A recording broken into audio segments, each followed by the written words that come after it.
the alien invasion remains perhaps the most well-known storyline in science fiction cinema. While we may yearn to know whether there is life in the universe beyond the human race, we wonder what would happen if they actually came to us first and weren't friendly. Today, we will talk about a true story. The Alien War. The Colorado Plateau is a physiographic region of the southwestern United States, largely made up of high desert, with scattered areas of forests.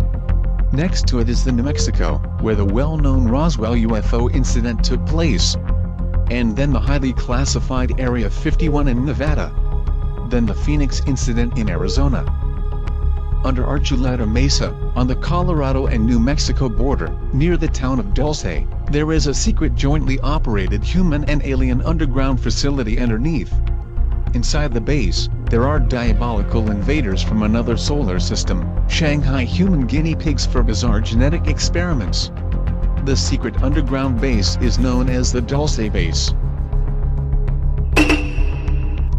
The individual who fixated on this military base was Philip Schneider, born in 1947. He served as an engineer, but was mostly known for his claims about seeing the mysteries buried in Dulce Base. Schneider had been hired by a construction company called Morrison Knudsen for a classified job in New Mexico. The highly detailed operation was to construct a massive network of underground installations connected by subterranean tunnels, which also known as Deep Underground Military Bases Operation. According to Schneider, there are over hundreds of underground military bases in the United States, and all of these DUMs are connected underground via high-speed railways. Schneider first became suspicious about the new tunnels they were building when he noted the presence of American Special Operations troops in their vicinity. Depending on the recording and source, those troops hailed from U.S. Army Special Forces, colloquially known as the Green Berets, that they often come up in discussions about secret government projects, cover-ups, and conspiracies. According to Schneider, their operation stuck at a point where their equipment kept broken when drilling the hole. So they sent some people down using the basket elevator to observe. But they didn't know that they actually drilled a hole on top of another underground base. Soon, Schneider found himself standing face to face with a smelly, 7-foot-tall gray. He immediately reached for his sidearm and opened fire, killing the first alien and a second that appeared during the fray. The aliens fight back with unknown energy weapon, where the blue beam came out from their body. The special operator died, leading Schneider onto an elevator and getting him to safety. The fight didn't last long. Over 60 people died in the battle, including civilian workers and military forces. 3 people left alive. Schneider was one of them, albeit severely injured. Schneider lost part of his toes and fingers during that fight. When I saw Green Beret and Black Beret people encamped inside of our geologist camp, I knew something was up.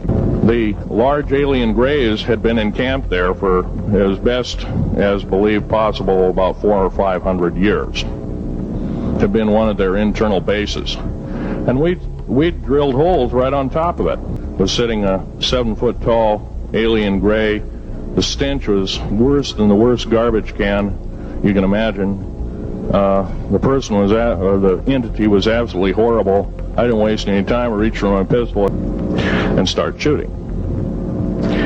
And I killed 2 of them. Yes, they're mortal and they do die. One of them did this. All I remember is that he just kind of waved his hand in front of his chest, and the next thing I know, this blue beam hit me and just literally opened me up like a fish. And burnt my fingers right off of me, and it was some form of electrical force, because the kind of like being hit by a lightning bolt burned all my toenails off of me, completely crispy crittered my left foot. And there was a Green Beret that was right behind me that risked his life. In fact, he died, but he risked his life. He shoved me back in the basket and hit the button and took me up. And I wouldn't be alive talking to you today.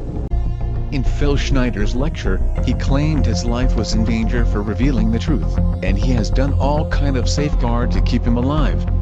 Nevertheless, he was found dead in his apartment 7 months later after his last lecture. The official cause for his death was suicide. However, many think the events leading up the death of Phil Schneider is what makes it controversial. Was Philip Schneider murdered for revealing the truth? The evidence certainly points in that direction. Cattle mutilation is the killing and mutilation of cattle under unusual, usually bloodless, and anomalous circumstances across the United States. The outbreak of unexplained livestock deaths such as cattle, cow, sheep, horses occurred in the late 19th and early 20th centuries. Often ear, eyeball, jaw flesh, tongue, lymph nodes, genitals and rectum are removed. In most cases, mutilation wounds appear to be clean and carried out surgically. Some claim to witness UFOs on the nights when their cattle were harmed.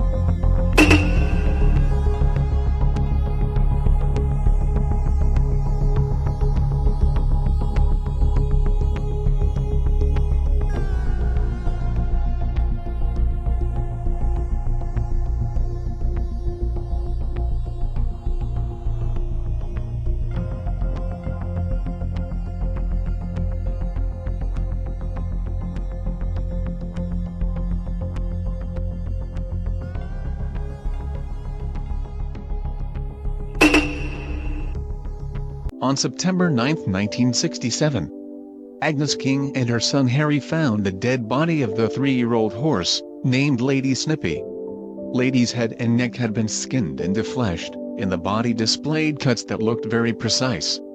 No blood was at the scene, and a strong medicinal odor was in the air. And they were told by the county sheriff that the death was probably due to a lightning strike, and never bothered to visit the site. Later, Democratic Senator Floyd K. Haskell contacted the FBI asking for help in 1975 due to public concern regarding the issue. He claimed there had been 130 mutilations in Colorado alone, and further reports across 9 states.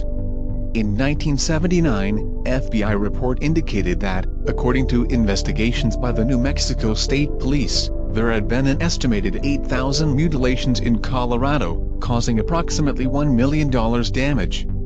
Many cases of mutilation had been reported worldwide since the 1967 Snippy incident, chiefly in the Americas and Australia. While many unconventional explanations have been put forward to explain cattle mutilations, most revolve around the hypothesis that mutilated animals died of natural causes, and were subjected to known as the action of predators, parasites, and scavengers. Such as blowflies have been implicated as possible scavengers, involved in making livestock carcasses look mutilated. Until today, there is no official answer has ever been given to these strange and unsettling incidents, and they remain unsolved. A lot of people lean toward the aliens. What about you? Phil Schneider gave a series of lectures on what he discovered in Dulce base, and that costed his life. If he was right about the dim underground bases across the United States, then how many bases actually belong to human, and how many bases belong to the aliens? Is Dulce base under supervision of the government and used to cooperate with aliens? If you have the answer, please comment. All this time, we have been searching the answer in the sky, but we may forget to explore the world underneath our feet. Who knows, there might be even more secrets waiting for us to discover.